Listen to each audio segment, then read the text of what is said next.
Opa. Bonita música, uma versão bacana da música do Caetano Veloso, que eu achei, Oração ao Tempo. Muito bem. Então, eu vou começar essa revisão aqui, essa aula, né, com vocês. Eu quero mostrar aqui, né, dar continuidade ao nosso trabalho e que é aqui sobre o Bergson, né? Então eu tenho aqui algumas páginas da introdução, que é aquela primeira atividade que nós realizamos, né, na semana passada, né? Tá aqui as primeiras observações, né? Aqui está metade da primeira página. Aqui está a segunda metade, né? Se não me engano, chegamos até aqui, né? Chegamos concretamente até essa parte aqui, onde está escrito razão, né?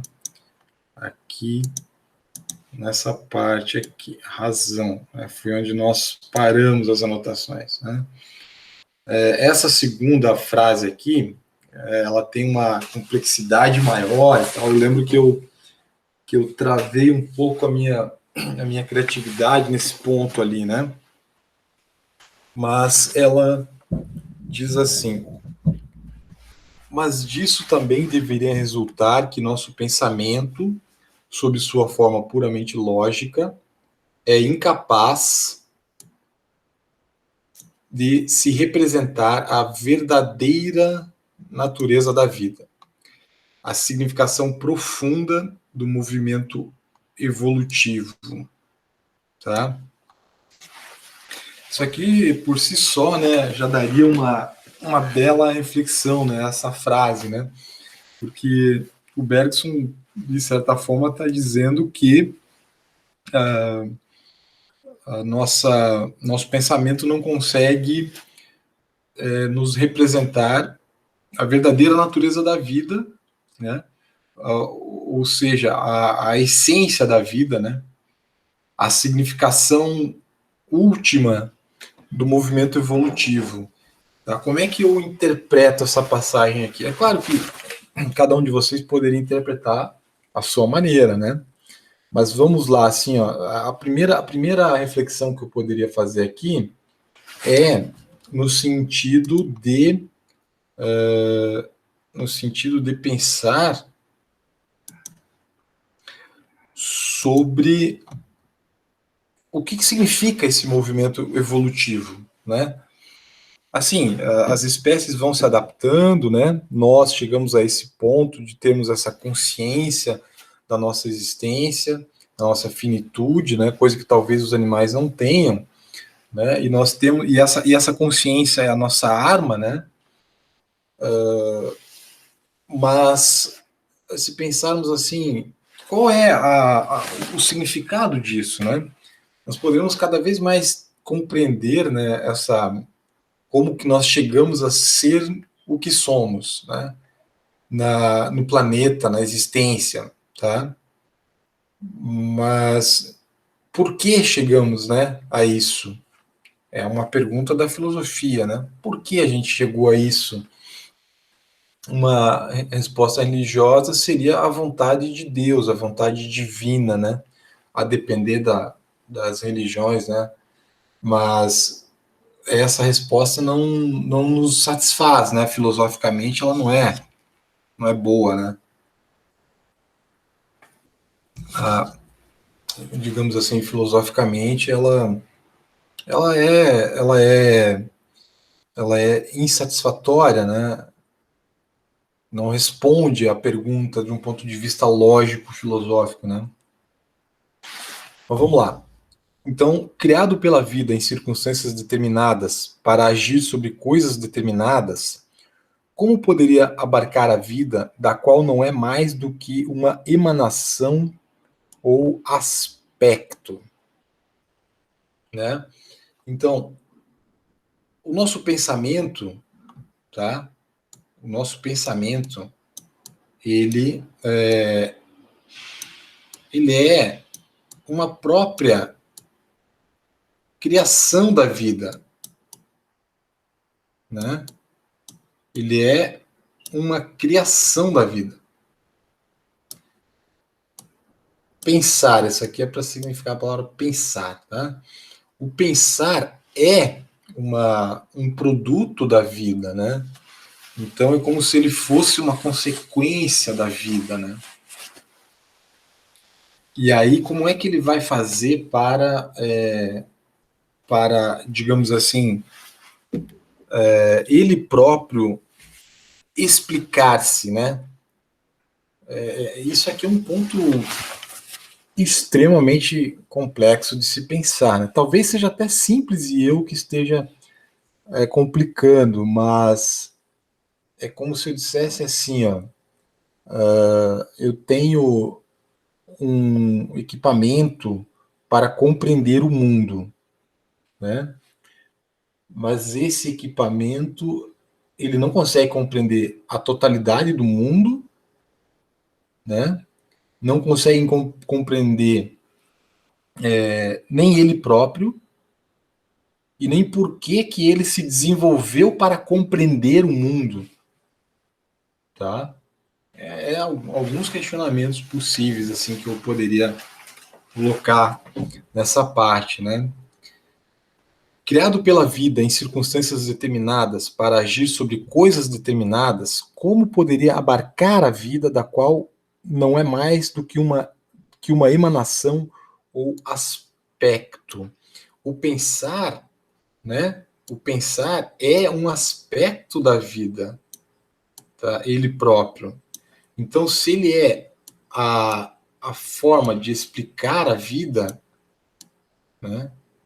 Ele, no entanto, ele não explica a totalidade da vida e não explica a si mesmo. A gente pode se recordar do John Locke, né, no trimestre passado, em que ele fala nessa, nessa tentativa de, digamos assim, observar como funciona o pensamento, como funciona o modo de proceder na investigação, né, numa investigação. Vamos dizer assim, o equipamento epistemológico do ser humano, né?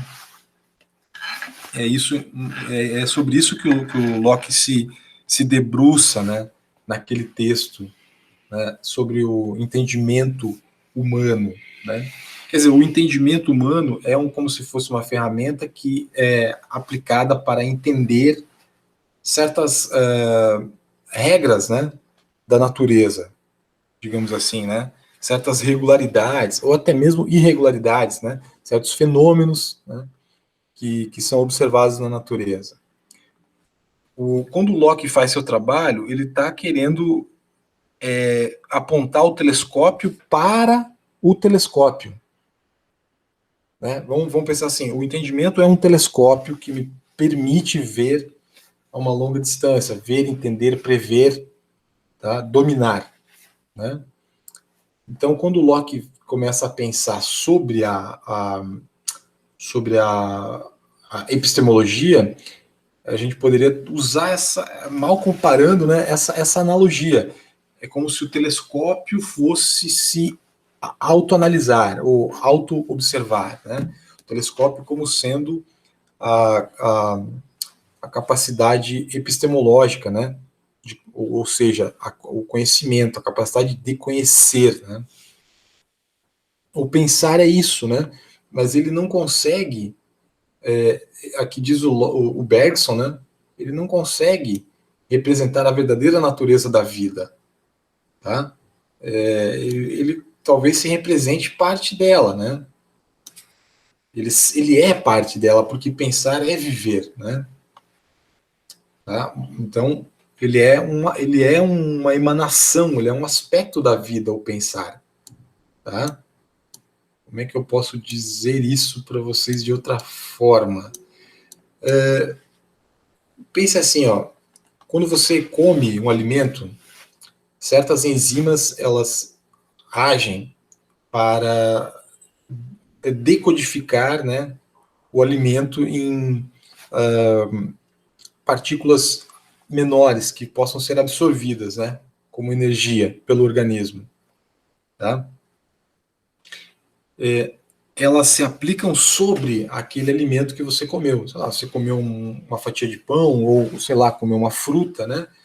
Aquelas enzimas, elas se aplicam sobre aquele objeto, aquele sólido, e vão digerindo ele, né? O pensar seria, de certa forma, isso também, né? Só que do mesmo jeito que a enzima do teu aparelho digestivo, ela faz parte do organismo que vai ser alimentado, o pensar também é parte, né, da vida que ele tenta compreender. Né, essa não foi uma boa comparação, né, mas, enfim, eu estou buscando aqui pensar meios de explicar essa passagem, né? Vamos tentar avançar um pouquinho, quem sabe a coisa melhora, né? O esclarecimento talvez melhore um pouco. Depositado durante o trajeto pelo movimento evolutivo, como poderia aplicar-se ao longo do próprio movimento evolutivo? Né? Seria o mesmo que pretender que a parte iguala o todo, que o efeito pode absorver em si a causa, ou que o seixo deixado na praia desenha a forma da onda que o trouxe. Isso aqui é muito intrigante, né? Essa parte aqui, né? É muito curiosa, porque ele é uma, vamos dizer assim, uma comparação, né? O, o seixo, né? O fragmento mineral, o de rocha menor do que bloco, rocha e maior do que grânulo, e que na escala de Wentworth de amplo uso em geologia corresponde a diâmetro maior que 4 milímetros e menor do que 16 milímetros, segundo a Wikipedia. Até achando bonito aqui essa, né, seixo, olha só. Né? Então, claro, o que o Bergson está dizendo aqui, né? O seixo deixado na praia desenha a forma da onda que o trouxe. Bem, ele é um indício, mas ele não é a própria onda, né? Tá? Então eu vou fazer aqui um conjunto de revisões, digamos assim, vou fazer uma revisão a partir daquelas análises, né, que nós realizamos até o momento. Deixa eu ver aqui. Né? A história. Vamos dar uma resumida aqui. Né? Essa aqui seria uma primeira nota, né?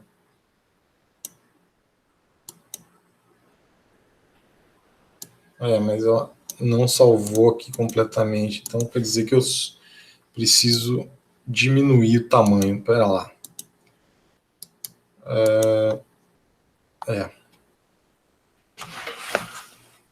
Vou diminuir aqui. A história da evolução da vida é ou está incompleta, né? Talvez possamos cogitar da impossibilidade de uma história incompleta, né? Vamos colocar assim, né? Impossibilidade, né, de uma história incompleta. Possibilidade de uma história incompleta aqui, né? Vamos deixar assim por hora, né?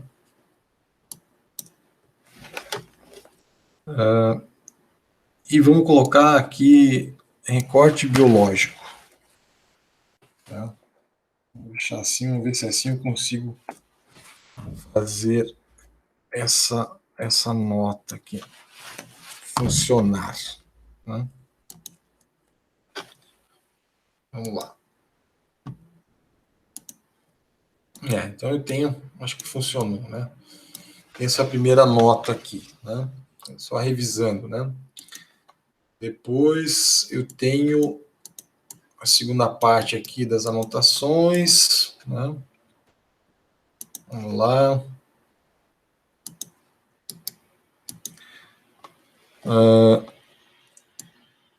A história da evolução permite entrever como a inteligência se formou, né?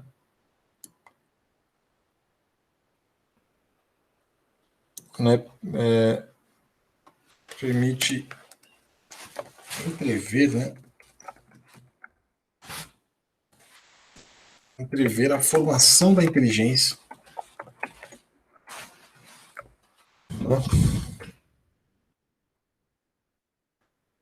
A formação da inteligência, né? Vou colocar assim, uma longa cadeia orgânica desde os vertebrados até o ser humano.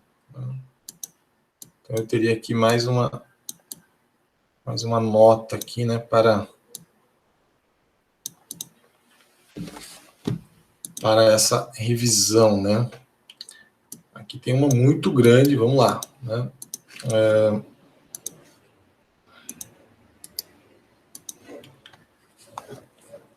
Aqui o que eu tenho, né? A faculdade de compreender, né? Vamos simplificar aqui, tá? Anexo da faculdade de agir, né?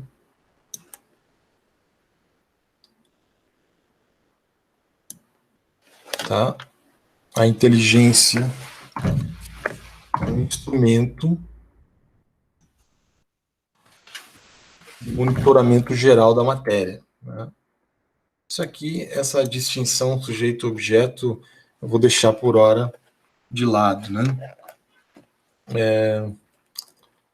Faculdade de agir, né?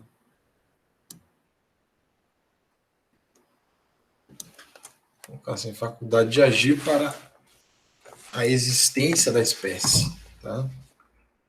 Então, resumindo aqui, teria mais esse post-itzinho aqui para vocês, né? E eu tenho o último aqui, né? Que seria este.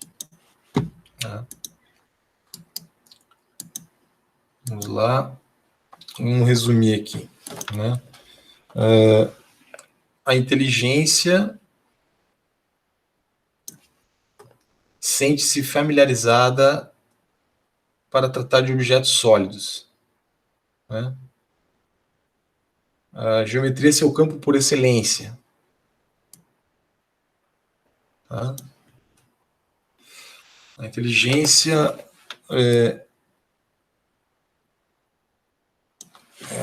lida com objetos sólidos, né? Conceitos de lógica refletem a imagem de objetos inertes. Tá? Geometria é seu campo por excelência.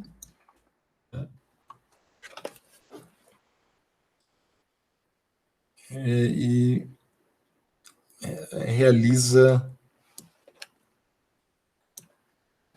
seu campo por excelência, realiza descobertas confirmadas pela lógica.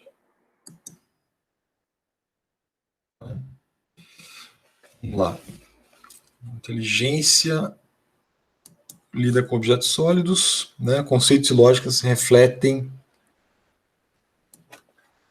objetos inertes. Tá? Vou deixar assim, vamos ver se ela coube, tá? Então aqui eu teria basicamente, né? Então eu teria esses, por enquanto, né? Esses 4 post-its aqui, tá? Em que eu posso trabalhar, né? Na sequência aqui, então, eu vou só voltar aqui, porque essa página aqui precisa ser ainda melhor trabalhada, né? Deixa eu só limpar esse frame, então. Vou colocar aqui uma outra imagem. Vamos lá.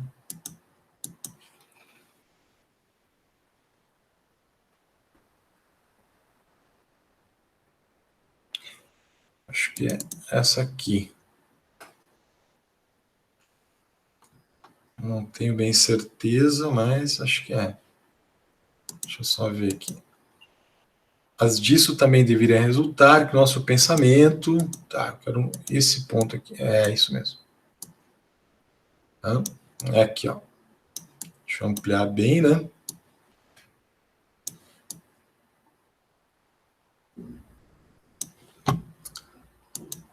Então, tá aqui, ó. Começa aqui, né? Mas disso deveria resultar... Disso também deveria resultar...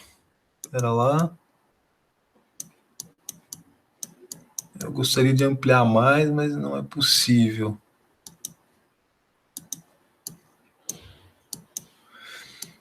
Vamos lá. Mas disso também deveria resultar que nosso pensamento, sob sua forma puramente lógica, é incapaz de se representar a verdadeira natureza da vida, tá? A significação profunda do movimento evolutivo, né? Então aqui, como é que eu poderia propor isso, né? Como é que eu poderia expor aqui para vocês essa passagem, né?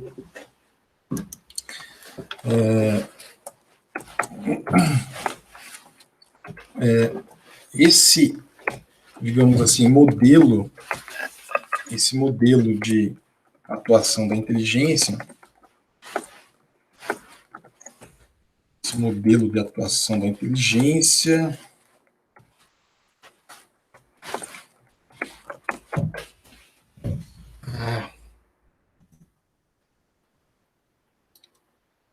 resulta, né, produz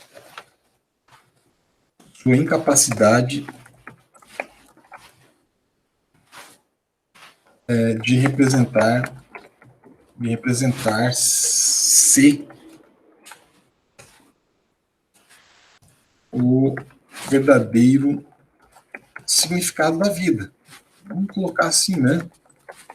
De uma maneira bem senso comum até, né? De se pensar a filosofia, né? Quando muitas vezes se define a filosofia como aquilo pelo qual nós pensamos acerca do significado da vida, né? Da existência.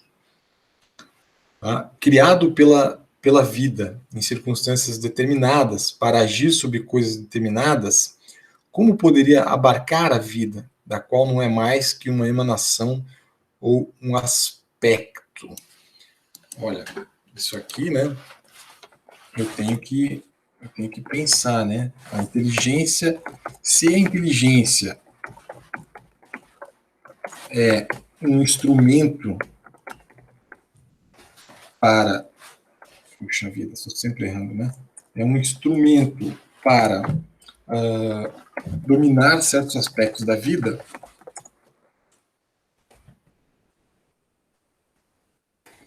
então ela não consegue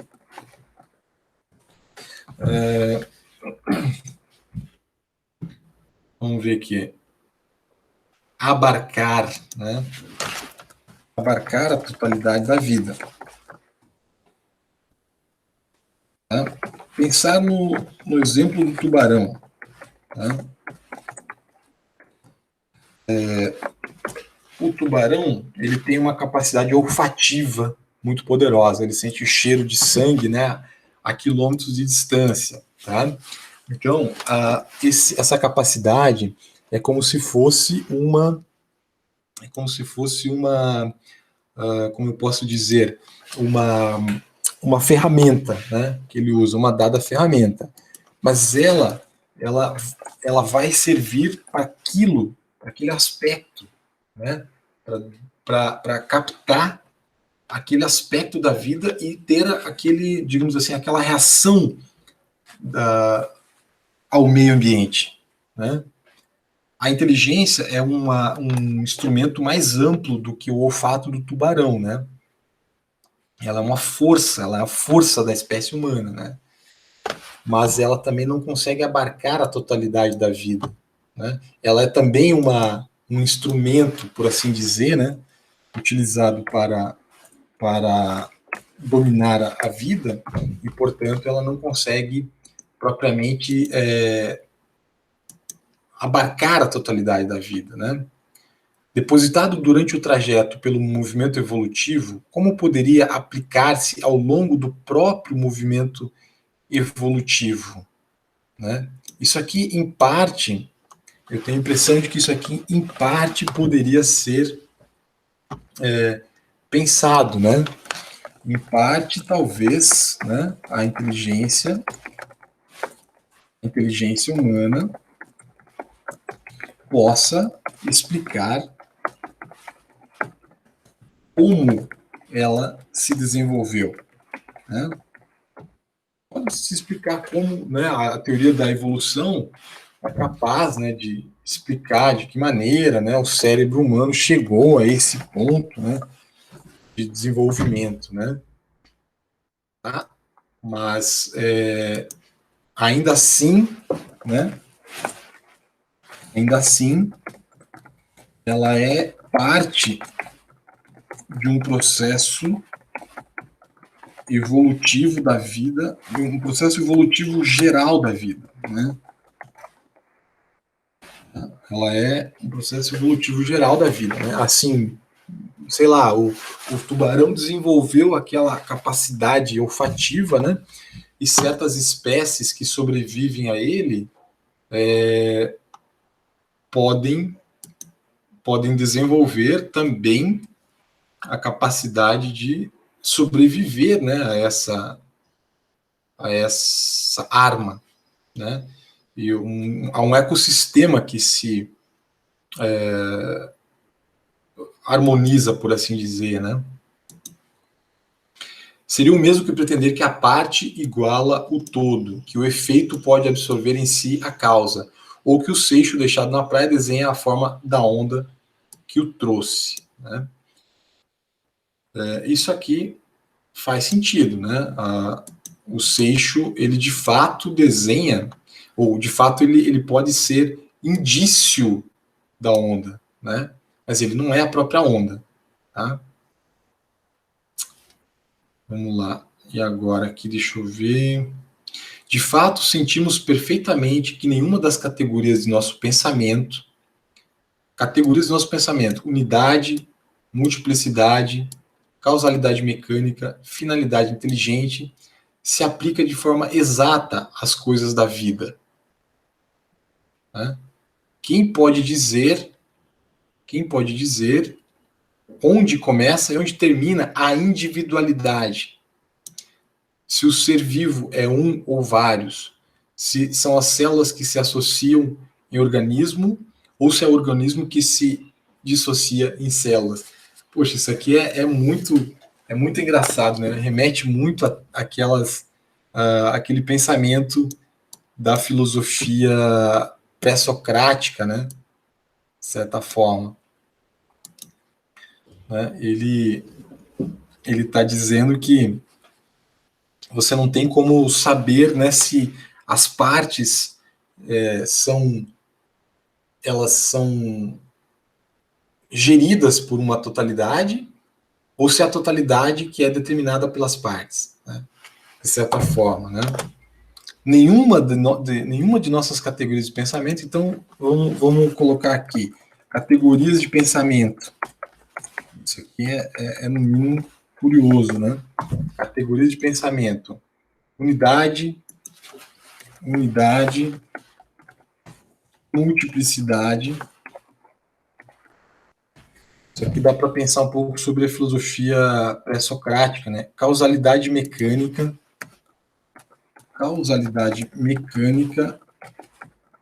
finalidade inteligente. Né? Cada uma dessas aqui daria para a gente pensar, né? Aquilo que é uma unidade, um átomo, né?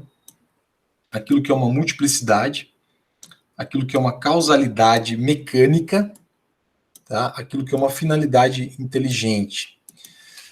Puxa, isso aqui daria muita reflexão, né? O que é uma causalidade mecânica? Por exemplo, se eu solto uma pedra no ar, ela cai, né? Então, isso seria talvez até uma causalidade mecânica. Ela cai porque a gravidade puxa ela, né? Não tem uma finalidade inteligente, tá? Agora, se eu, sei lá, eu vejo um inseto, uma aranha no chão, né? E aí eu solto a pedra em cima da aranha, né? Sei lá, não estou supondo uma aranha marrom, né? Uma aranha que possa ser perigosa, tá? Aí eu tenho uma finalidade inteligente, né? Que é um pouquinho diferente. O mesmo procedimento, soltar a pedra e ela caiu, por mera causalidade mecânica, né? Mas também na finalidade inteligente a causalidade mecânica está incluída, né? Bom, o que o Bergson diz é que a gente sente, né, que nenhuma das nossas categorias de pensamento se aplica de forma exata, né? Nenhuma delas se aplica de forma exata à vida, tá? O Bergson diz isso, né? Quem pode dizer onde começa e onde termina a individualidade? Bom, isso aqui, já entre os filósofos pré-socráticos, era uma discussão, né, sobre a multiplicidade e a unidade. Por exemplo, eu tenho aqui um computador, né? O computador tá em cima da mesa, né? Mas qual que é o limite entre ele e a mesa? Tem alguma coisa limitando? Tem alguma coisa que seria a fronteira entre ele e a mesa? Eu digo, tem uma poeira aqui, tem uma poeirinha que está entre o computador e a mesa, né? Mas entre o computador e a poeira teria uma outra coisa que seria um limite, uma fronteira, que eu poderia dizer assim, aqui termina o computador, aqui começa a poeira. Isso para nós talvez seja, do ponto de vista do senso comum, seja perfeitamente aceitável, né? Mas do ponto de vista pré-socrático, por exemplo, isso era um problema da filosofia, que era justamente o de se pensar a diferença entre a unidade e a multiplicidade das coisas, né? São as células que se associam em organismo ou é o organismo que se associa em células, tá? É um problema, né? É uma outra questão, né? Em que medida, porque nós somos formados de vários organismos, né? Até, até podemos pensar assim, né? Na nossa vida,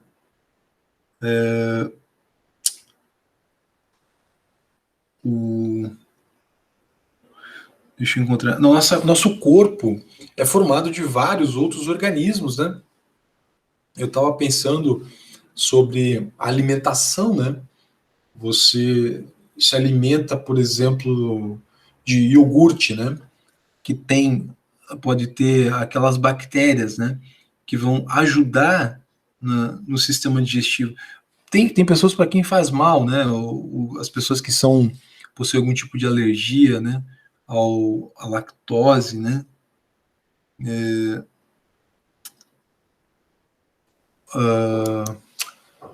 Mas são organismos, né? Nós temos glóbulos no sangue, né? Vírus dentro do nosso corpo, né? Dos quais nós nos defendemos, né? E se a gente não consegue se defender, nós corremos o risco de perecer, né? Tá aí o problema das doenças, né? Então, chegamos aqui, né? Nessa parte, nós estávamos aqui, né? Só para finalizar. Em vão empurramos o vivo para dentro de tal ou tal de nossos quadros. né? O vivo, aquilo que é a vida, né? Todos os quadros estouram, são estreitos demais, sobretudo rígidos demais para aquilo que gostaríamos de colocar neles, tá? Os quadros, né? Quando eu quero estabelecer, sei lá, um limite, né? Eu quero estabelecer um enquadramento para alguma coisa, né? Um enquadramento da vida, sempre alguma coisa escapa, né? Sempre alguma coisa passa além desse enquadramento, né? Nosso raciocínio, aliás, tão seguro de si, quando circula em meio às coisas inertes, sente-se pouco à vontade nesse novo terreno. Seria muito difícil citar uma única descoberta biológica que se deva, que se deva unicamente à lógica, se não me engano, é isso que ele fala, ao puro raciocínio, né? Que se deva unicamente ao puro raciocínio, né? Vamos chegar aqui, avançar um pouquinho, né? No texto, né? Estamos bem lentamente, isso aqui não é um assunto que se possa tratar de maneira assim, não refletida, né? Exige uma reflexão bastante aprofundada, né? E agora, o que eu fiz aqui? Puxa, faltou um pedacinho ali, será que eu consigo? Não. Vamos de novo lá. Buscar a imagem.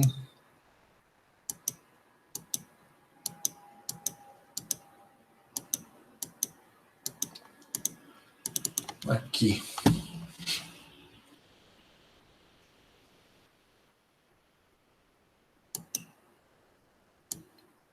Opa, não é isso que eu quero. Vou aumentar o tamanho.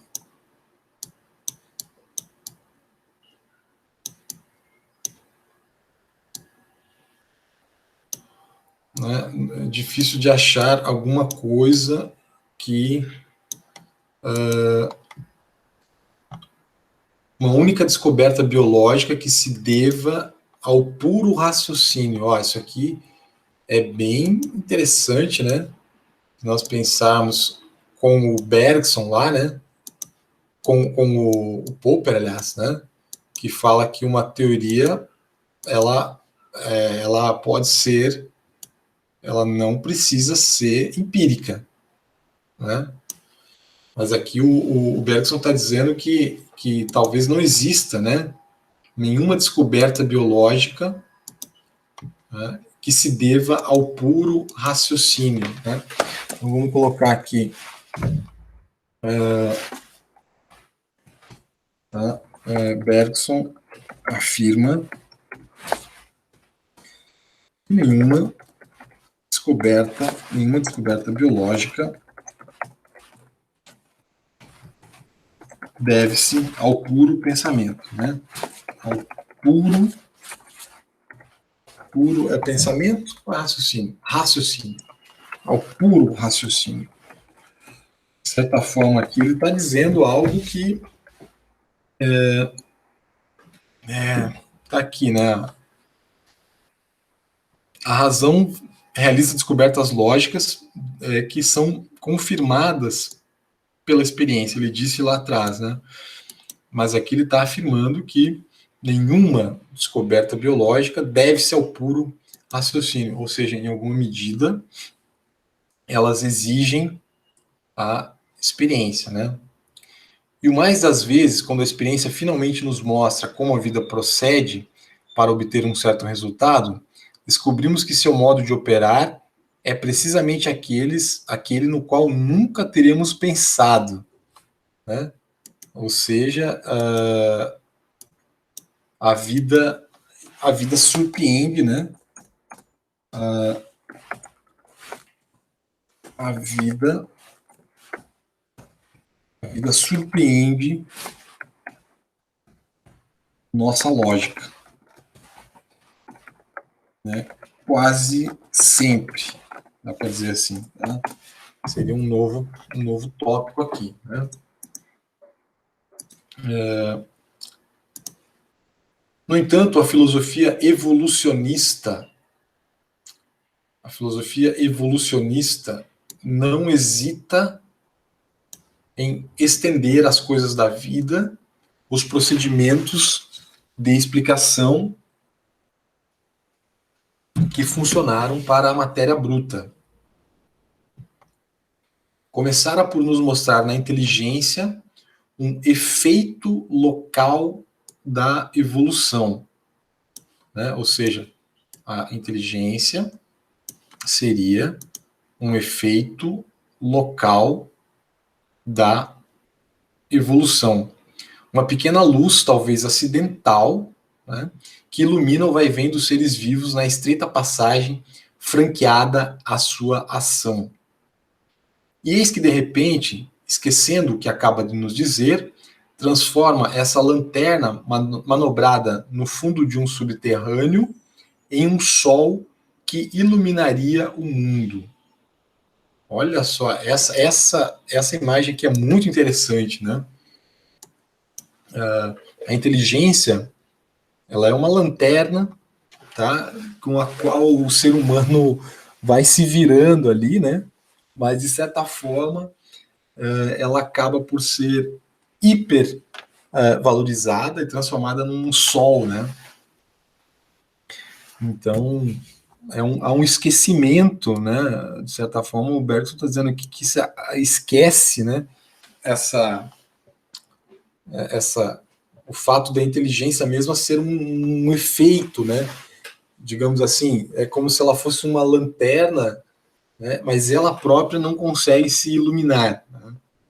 Não consegue ter uma auto-iluminação. Em parte, sim, dá para dizer que ela tem uma iluminação parcial, né? Mas não total, né? Intrepidamente, apenas com as forças do pensamento conceitual, lança-se na reconstrução ideal de todas as coisas, até mesmo da vida. Reconstrução ideal, ou seja, uma reconstrução na ideia, né? É verdade que se defronta no meio do caminho com dificuldades tão formidáveis, vê sua lógica desembocar aqui em tão estranhas contradições que rapidamente renuncia à sua ambição primeira, né? Então, a inteligência percebendo seus limites, né? A inteligência percebendo seus limites,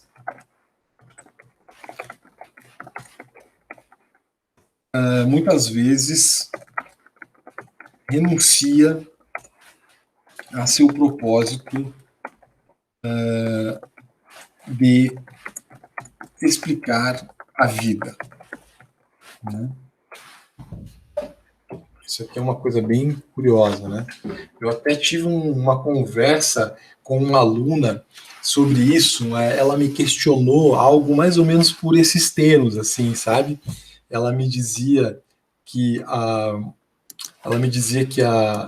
talvez a inteligência não tenha o conhecimento de tudo, né?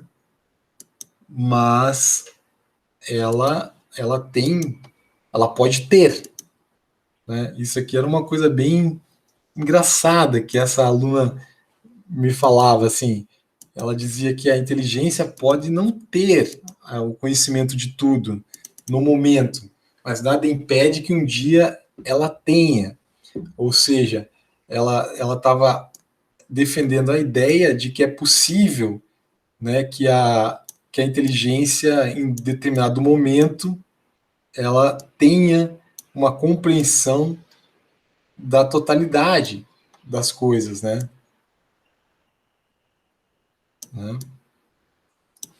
Aqui onde tínhamos parado, né? Ela renuncia à sua ambição primeira. Não é mais a própria realidade, não é mais a própria realidade, diz ela, que irá recompor, mas apenas uma imitação do real, ou antes uma imagem simbólica. A essência das coisas nos escapa e sempre nos escapará. Tá? A essência das coisas nos escapa e sempre nos escapará.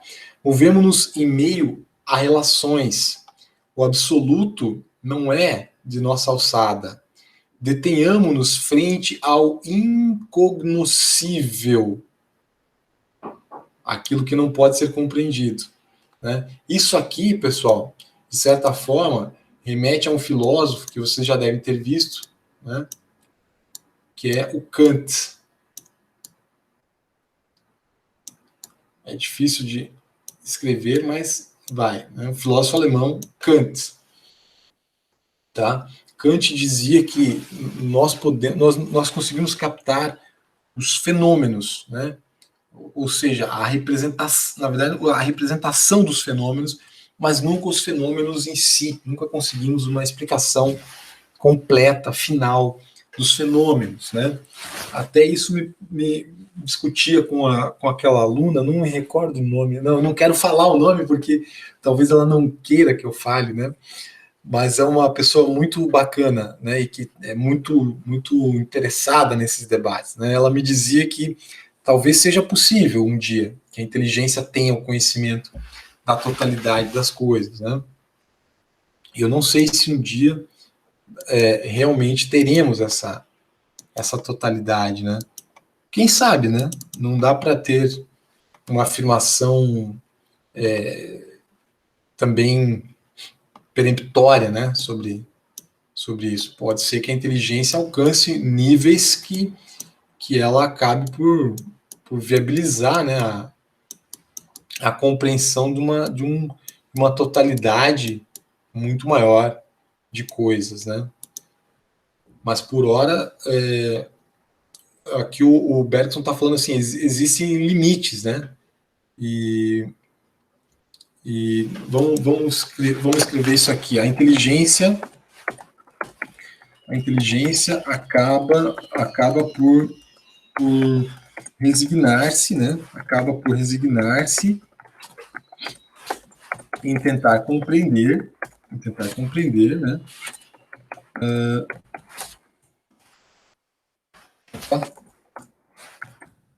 Compreender símbolos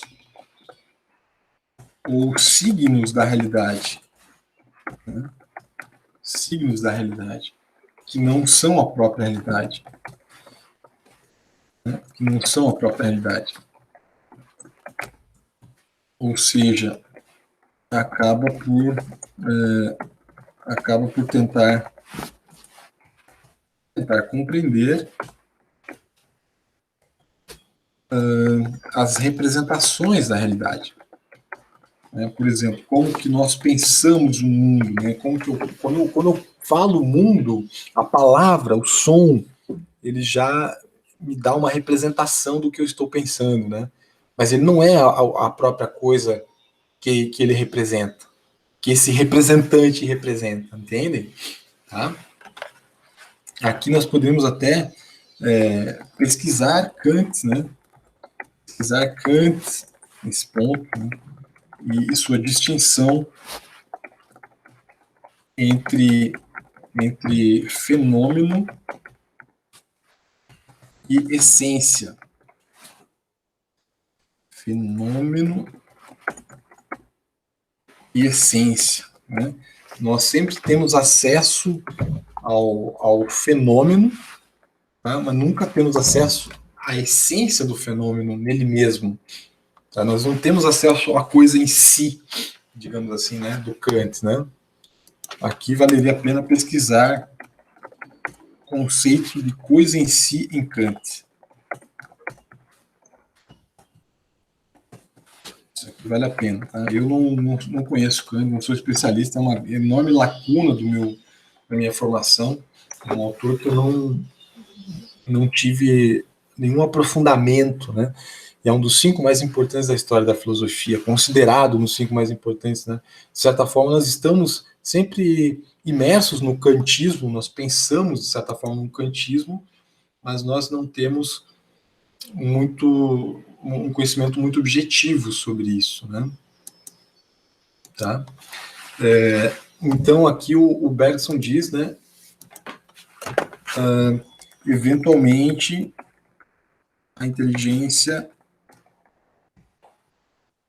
se detém frente ao incognoscível. cognoscível. E não são poucas coisas, né? Se a gente pensar na ideia de infinito, universo infinito, o surgimento de algo a partir do nada, né?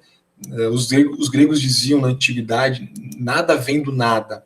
Então, deve ter sempre existido algo, né? Então, é uma ideia de eternidade, né?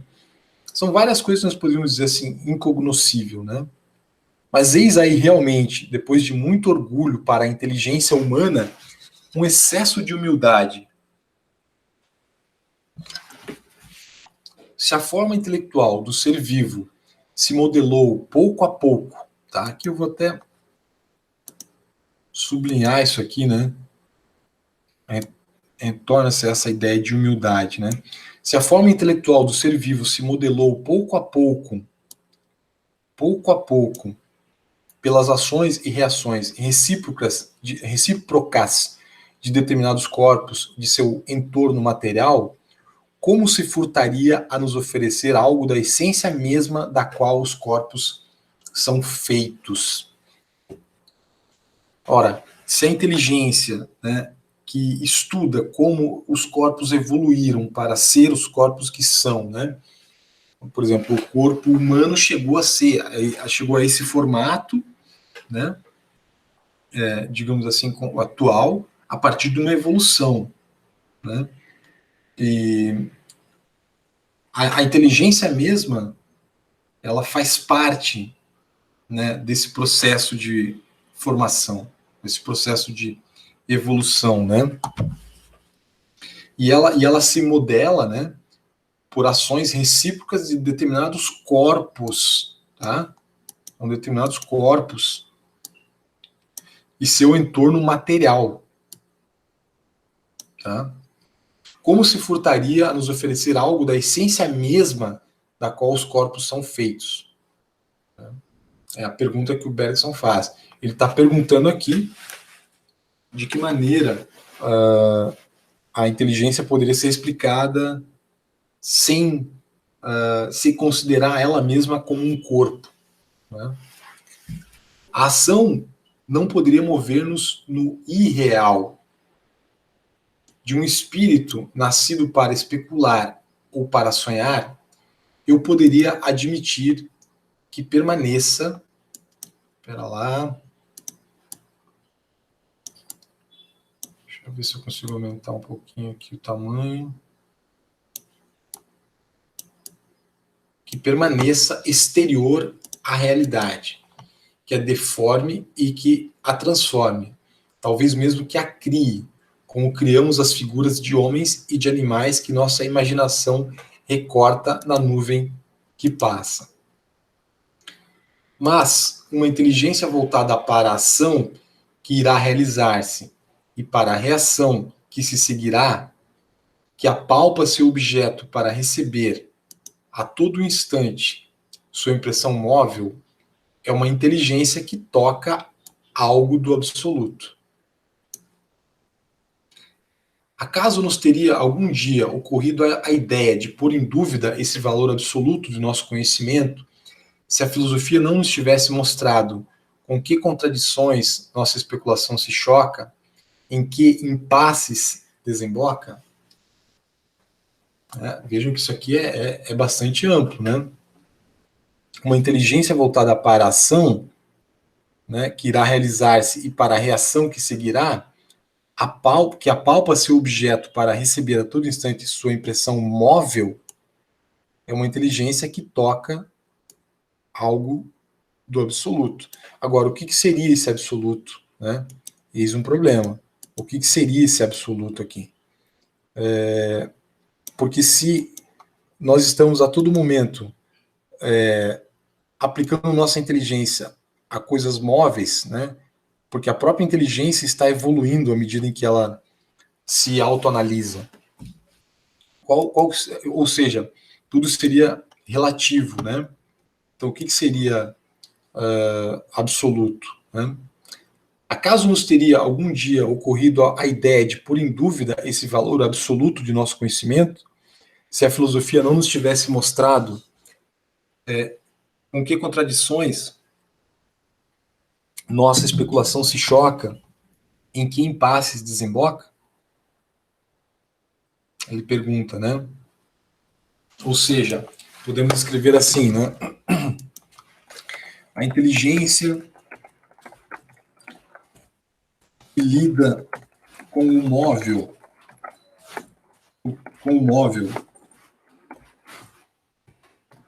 acaba por insinuar o imóvel.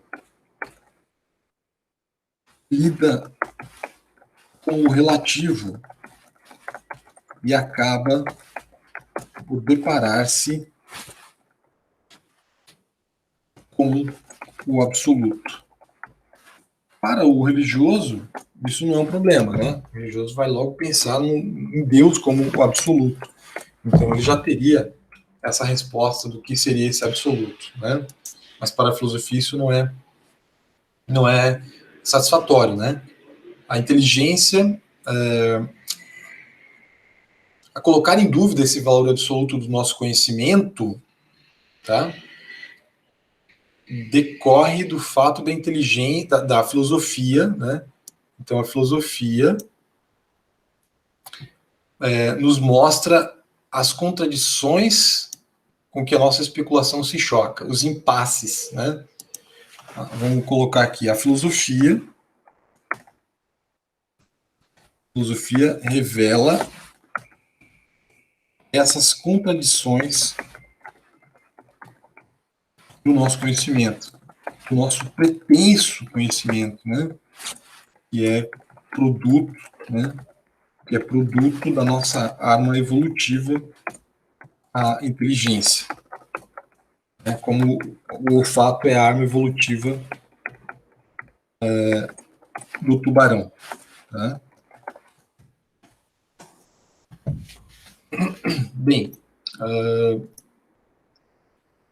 vamos ver aqui. Mas essas dificuldades, essas contradições, nascem do fato de que aplicamos as formas habituais do nosso pensamento a objetos sobre os quais nossa indústria não se exerce e para os quais, por conseguinte, nossos quadros não são feitos. O conhecimento intelectual, eu vou criar uma nova folha aqui porque vai cortar, né?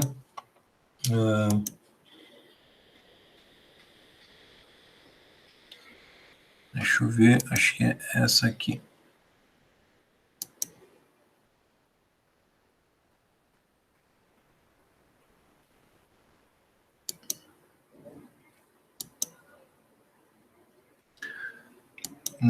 Qual que é a folha? Porque é tão pequenininho aqui que é difícil de enxergar. Deixa eu voltar lá.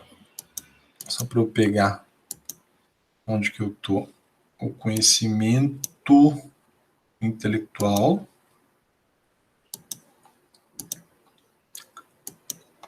E aqui é uma dificuldade gigantesca. Vamos usar essa daqui. Acho que é essa.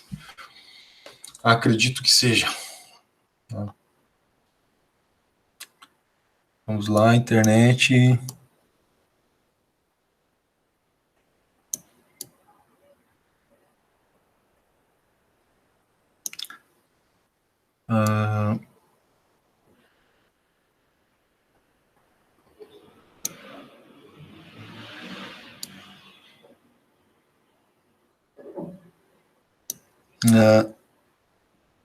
Eu acho que eu errei aqui. É o próximo. Então, pera lá. Depois eu tento editar essa parte aqui, né?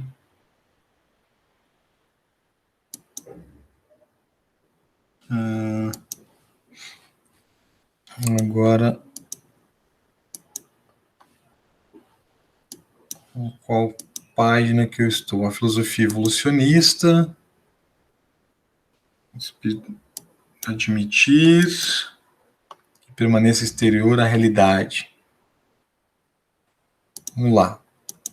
É que é muito pequenucho aqui, gente, para eu enxergar. Permaneça exterior à realidade. É aqui. Acredito que seja aqui. Essa aula já está demorando muito, né? Depois eu tento revisar esses pontos aqui para editar.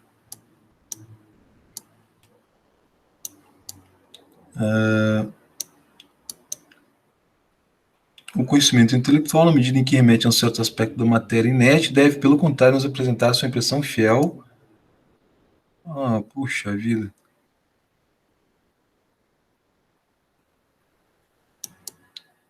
Permaneça exterior à realidade.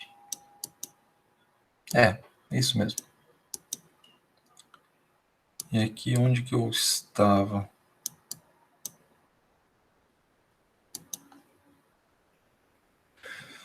Tá. Vamos lá. Opa.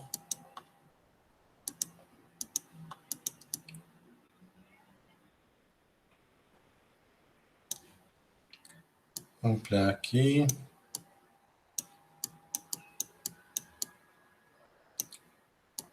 Permaneça exterior à realidade. Conhecimento intelectual. Vocês vejam que é difícil de...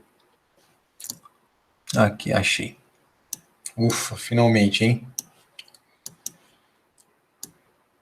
O conhecimento intelectual, na medida em que remete a um certo aspecto... Olha lá.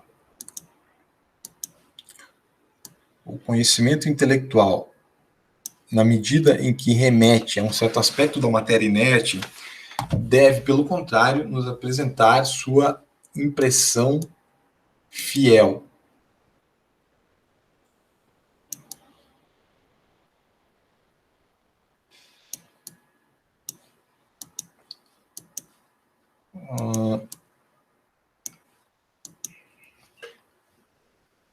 Tendo sido fotogravado sobre esse objeto particular. Só se torna relativo se, tal qual ele é, pretender nos representar a vida, isto é, o fotogravador que fixou a impressão.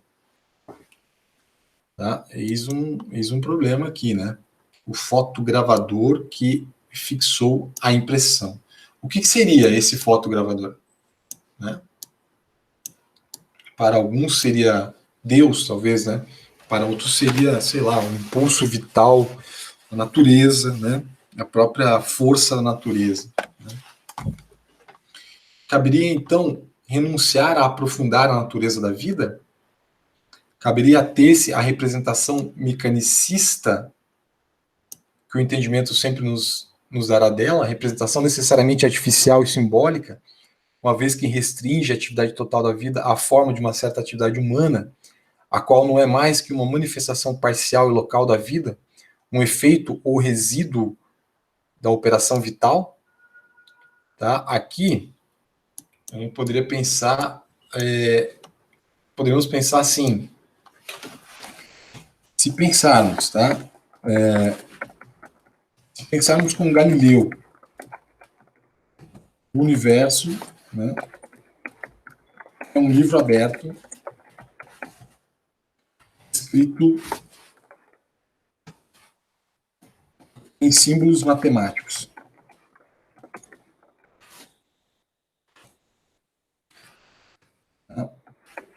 Veja que isso aqui é muito interessante, porque a partir disso aqui, né, eu tenho, digamos assim, eu teria aqui uma compreensão do universo, né, que me faz entender o universo a partir de números. Mas números não são o universo. Acho que esse é o ponto. Acho que esse é o ponto do Bergson. Tá bom, gente? Números não são o universo. Né? Então, a compreensão ficaria de certa forma, né, restrita né, àquela maneira de compreender. Né? Você compreende a lógica matemática. Né? É como se eu pensar no jogo de xadrez. O jogo de xadrez poderia ser um símbolo do universo. mas ele não é o próprio universo. O universo não se comporta como um jogo de xadrez com aquela lógica. Né? Dentro do jogo de xadrez tem uma lógica que funciona. Tá? Aí ele fala assim, ó, caberia fazê-lo se a vida tivesse empregado todas as virtualidades psíquicas nela presentes em fazer puros o quê? Lá vou eu de novo buscar a próxima. Né, tem várias páginas ainda. Vamos terminar isso aqui hoje, né?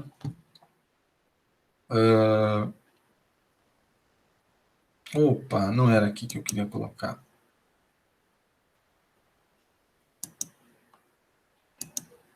Será que eu consigo levar para lá?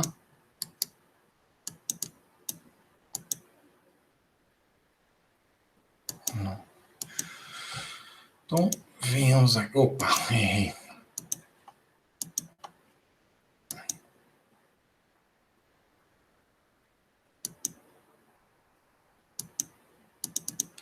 Puros entendimentos, né? É a expressão que ele vai usar ali. Né? Vamos lá. Puros entendimentos. Poxa, a vida cortou um pedacinho. E agora? Não consigo. Vamos lá, vou ter que limpar o frame, colocar de novo.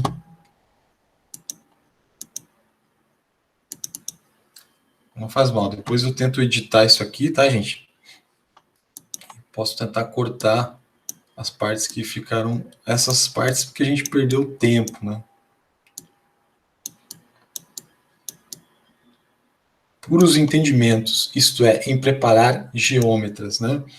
Caberia fazê-lo se a vida tivesse empregado todas as virtualidades psíquicas nela presentes em fazer puros entendimentos, isto é, em preparar geômetras. Mas a linha da evolução... Peraí que eu quero...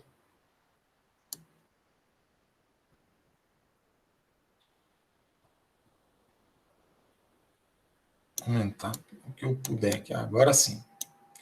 Mas a linha da evolução que desemboca no homem não é única. Em outras vias divergentes, desenvolveram-se outras formas de consciência.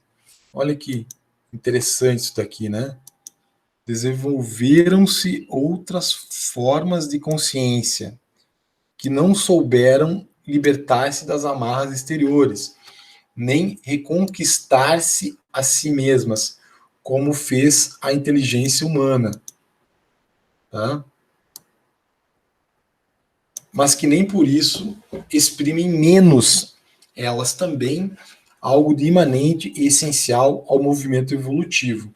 Ou seja, ele está dizendo que as demais inteligências que são diferentes das nossas também fazem parte, né, do movimento evolutivo e também tem algo essencial a dizer sobre ele. Né?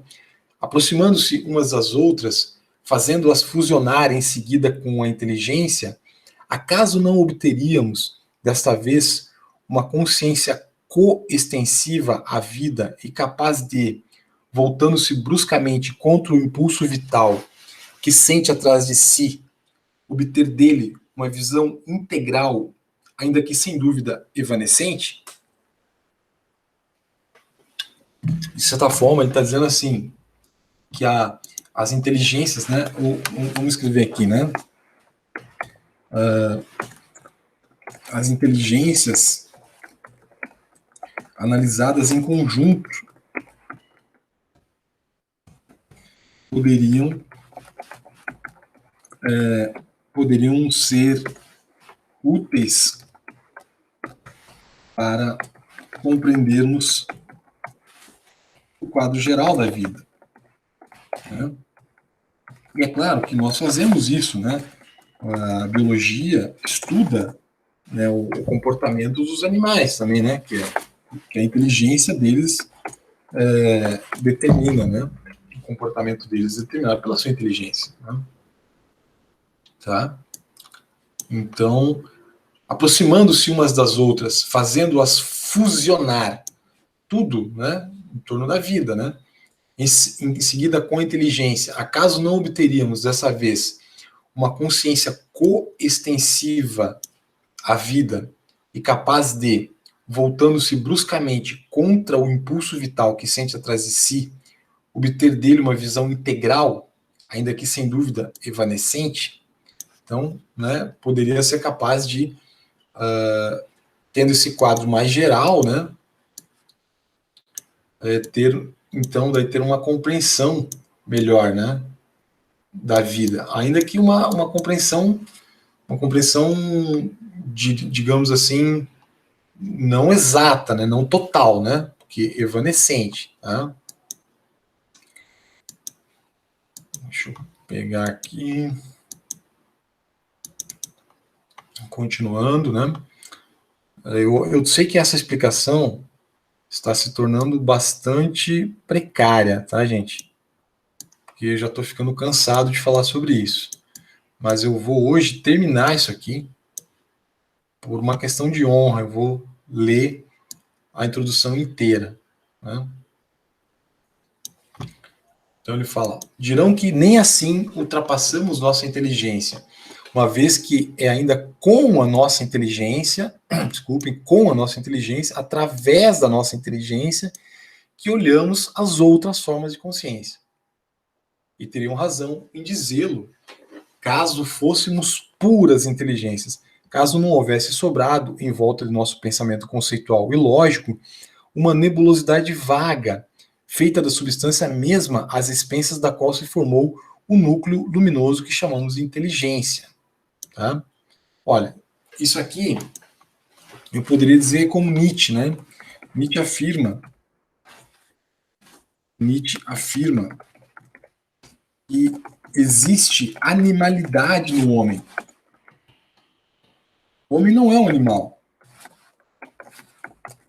Não é um animal, no sentido puro, né? Somos civilizados, tá? Né? Mas não perdemos nossa essência como animais, ainda que superiores, né? Então, pera lá, vamos colocar assim, ó. Nossa inteligência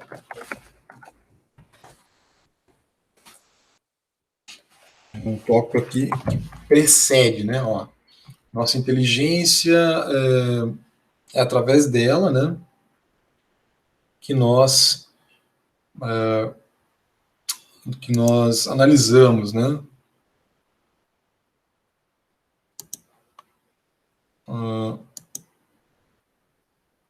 Uma nebulosa evanescente, para lá.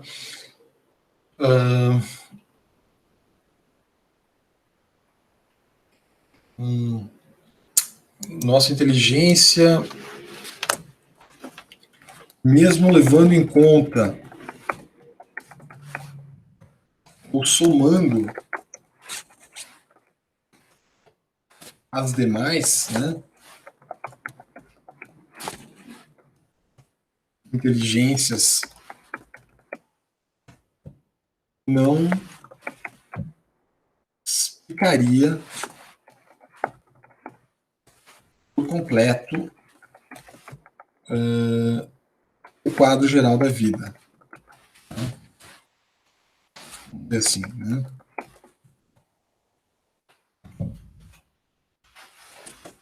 Tá? E aí ele tem uma objeção, né? Ele vai dizer assim,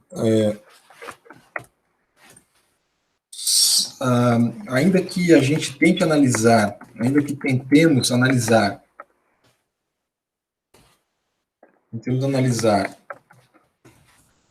a existência das demais, é sempre através da nossa inteligência que o fazemos. Como se fosse um ponto de vista, um ponto de vista parcial, né, do qual a gente não consegue escapar. Não conseguimos escapar. Né? Mas nossa inteligência não é Nossa inteligência não é pura. Não somos computadores, né? Não somos computadores. Então, nós temos algo do animal, né? A Nietzsche afirma que existe animalidade, né? O ser humano não é um animal no sentido puro, mas não perdemos nossa essência como animais, ainda que superiores, tá? Então, nós podemos ter, vamos dizer assim, pontos de contato, né? Podemos compreender a inteligência dos demais, né? Dos demais, tá? Vamos em frente, que está quase acabando, tá? Ali residem determinadas potências complementares ao entendimento. Potências de que só temos um sentimento confuso quando permanecemos fechados em nós, mas que irão esclarecer-se e distinguir-se quando se perceberem em si próprias, a si próprias em ação, por assim dizer, na evolução da natureza. Aprenderão assim que esforço precisam empenhar para intensificar-se e para dilatar-se no sentido mesmo da vida. Tá? Vamos lá. Deixa eu colocar novamente aqui.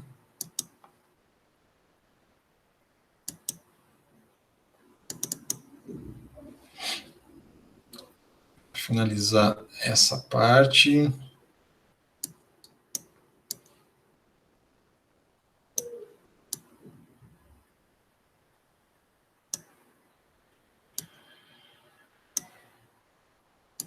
Finalzinho aqui dessa página, né?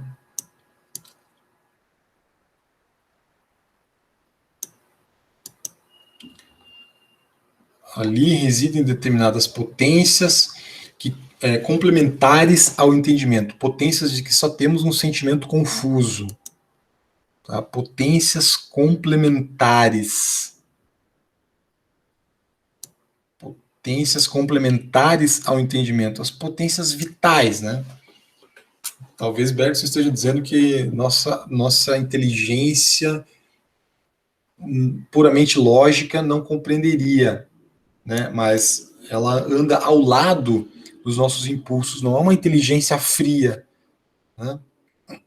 Por assim dizer, maquinal, né? Então, olha só, potências de que só temos um sentimento confuso quando permanecemos fechados em nós, mas que irão esclarecer-se e distinguir-se quando se perceberem a si próprias em ação, por assim dizer, na evolução da natureza. Tá? Aprenderão, assim, que esforço precisam empenhar para intensificar-se e para dilatar-se no sentido mesmo da vida. O que equivale a dizer que a teoria do conhecimento e a teoria da vida nos parecem inseparáveis uma da outra. Uma teoria da vida que não vem acompanhada de uma teoria do conhecimento, vamos lá. Deixa eu pegar aqui.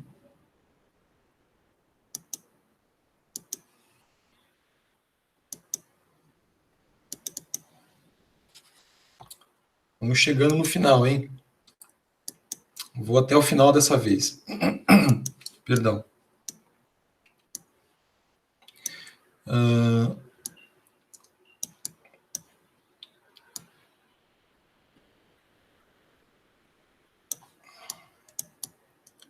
Olha só que interessante. Então, uma teoria do conhecimento. Tá? Isso aqui é importante. Né?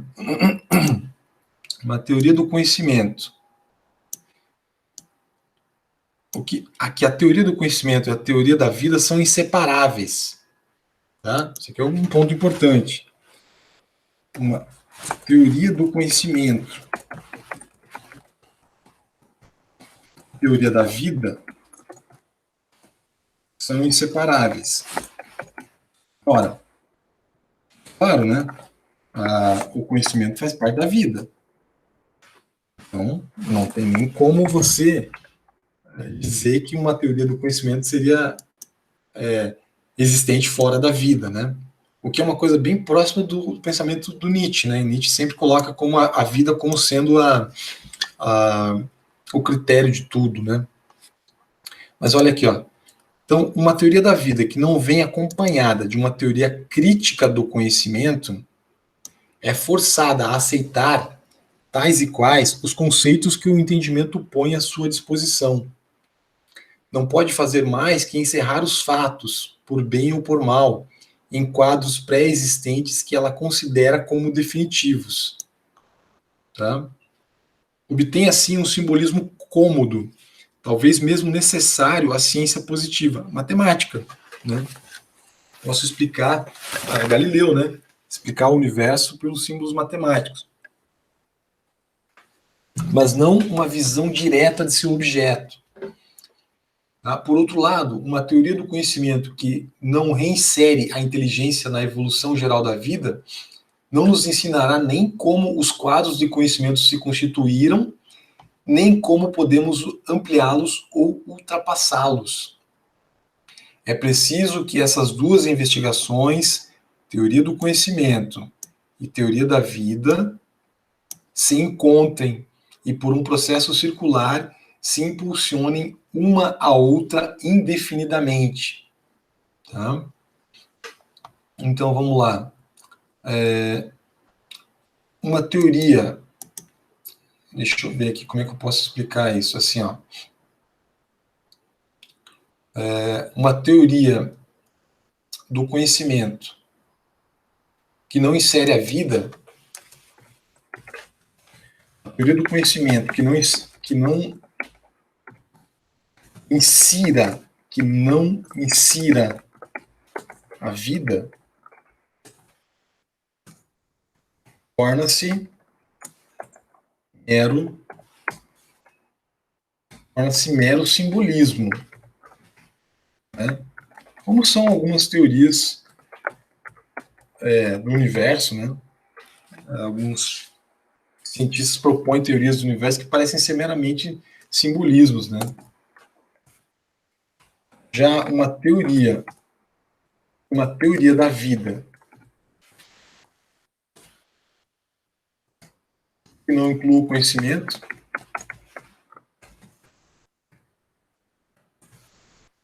não inclua o conhecimento,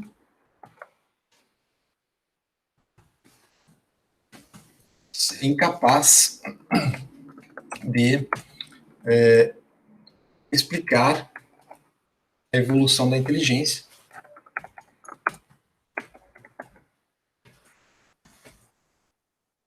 A inteligência e mesmo ampliar o conhecimento.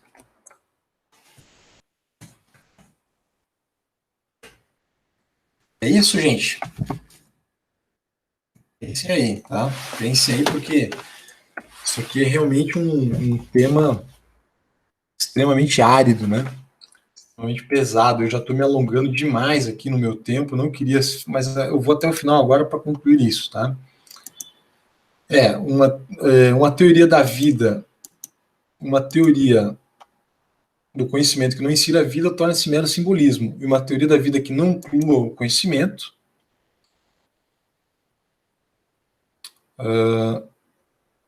uma teoria do conhecimento que não insere a inteligência, aqui eu estou completamente equivocado, né? Uma teoria da vida, uma teoria do conhecimento que não insira a inteligência, não nos ensinará, né? Ou seja, aqui, isso aqui precisa ir para cá, né?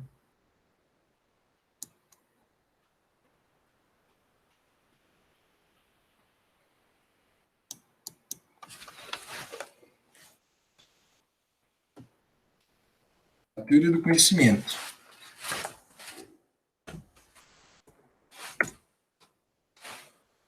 não inclua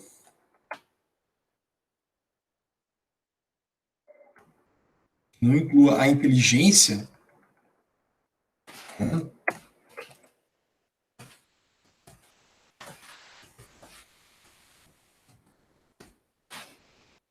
Será incapaz corrigindo isso aqui, eu falei bobagem, né? É incapaz mesmo de ampliar, de compreender, será incapaz de compreender a evolução da inteligência e mesmo de ampliar o conhecimento. Vamos ver lá. Uma teoria do conhecimento que não... vamos lá. Uma teoria da vida que não vem acompanhada de uma teoria crítica do conhecimento é mero simbolismo. Tá? Então vamos melhorar isso aqui.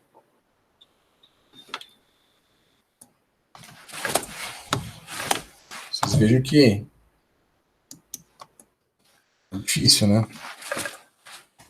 Teoria da vida sem uma teoria crítica do conhecimento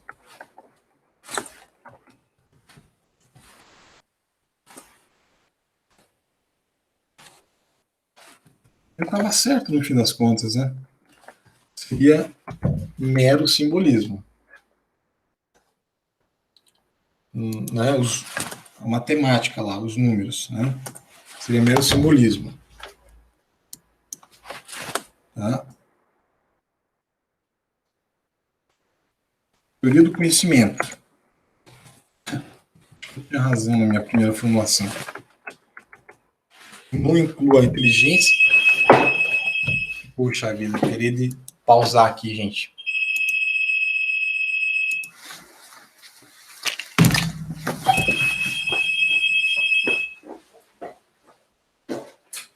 Alô? Só um minuto, já estou descendo.